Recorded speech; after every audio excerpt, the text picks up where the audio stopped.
1920 నుంచి ఇప్పటి వరకు దాదాపు 104 సంవత్సరాల అద్భుతమైనటువంటి చరిత్ర కలిగినటువంటి industry direct selling. It is not the fake industry and it is not the business of selling A soap, it is the business of giving a hope. కొన్ని లక్షల మంది తలరాతలు మారుస్తున్నటువంటి వ్యవస్థ డైరెక్ట్ సెల్లింగ్. ఒక ధనవంతుడు డబ్బు సంపాదించడానికి కొన్ని లక్షల మార్గాలు ఉన్నాయి, కానీ ఇయ్యాల తలుచుకున్న సైకిల్ మీద తిరిగేటోడు కూడా బెంచ్ కార్ లో తిరిగే అవకాశం ఒక డైరెక్ట్ సెల్లింగ్ లోనే ఉంది. అది నేను ఘంటాపదంగా చెప్తాను. కాకపోతే ఈ ఇండస్ట్రీ బేస్ లైన్ ఏంటిది?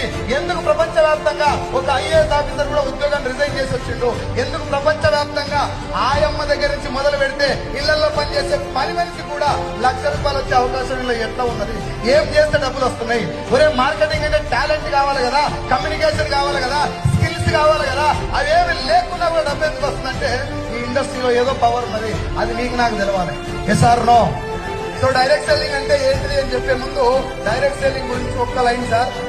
ఏపీలో, తెలంగాణలో, ప్రపంచ వ్యాప్తంగా భారతదేశంలో డైరెక్ట్ సెల్లింగ్ ఇండస్ట్రీకి లీగాలిటీ ఉంది, చట్టం ఉంది. ఇది ఫేక్ ఇండస్ట్రీ కాదు. ఈ ఇండస్ట్రీలో ఫేక్ కంపెనీలు ఉన్నాయి.